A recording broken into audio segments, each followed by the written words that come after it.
Hi, my name is Heidi Murray.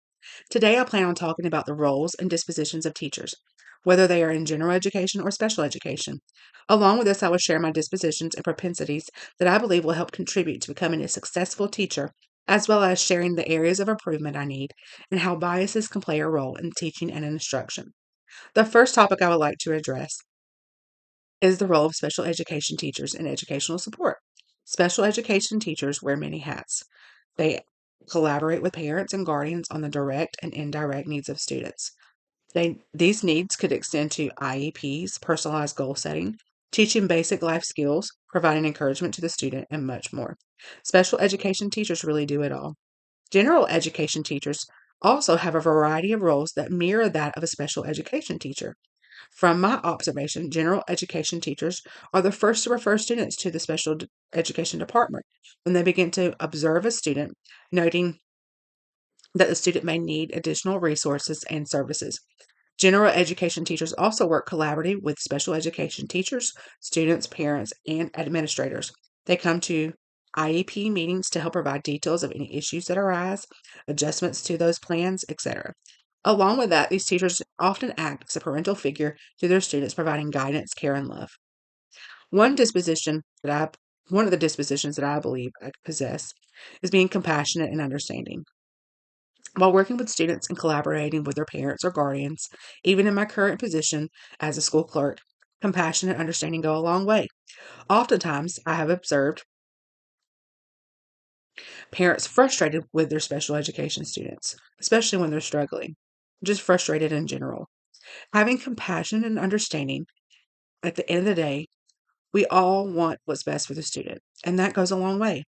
Understanding helps bridge the gap, especially when there are external circumstances affecting the student. I work in a Title I school with a variety of demographics, including low income families, immigrant students, and more. These areas can be sensitive, especially when communicating the needs of a student and the parent. Compassion and understanding in the way I speak, listen, and carry myself will go a long way. Another area I believe I possess is encouragement. Students often need encouragement, especially when they are struggling to understand curriculum.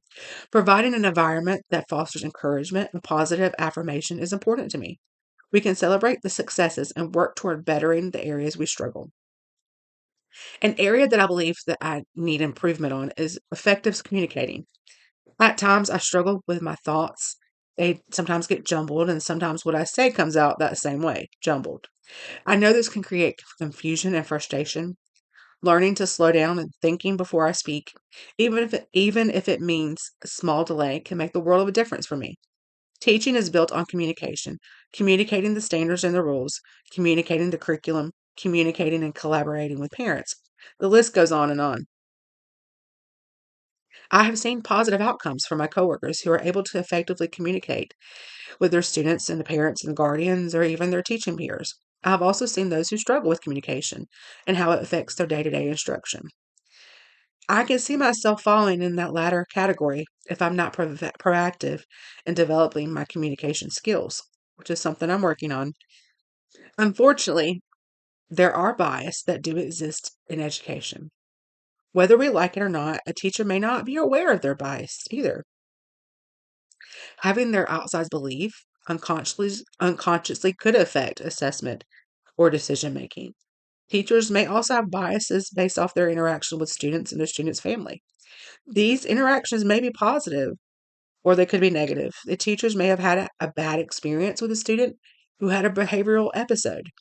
This can create a bias that the student in general is bad, which oftentimes they're not.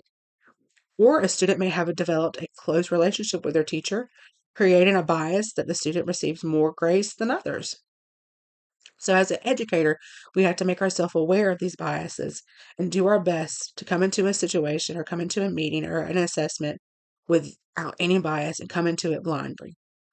So, in closing, as an educator, there are many factors that can contribute to being a successful or an unsuccessful teacher, which is our hope. We all want to be successful.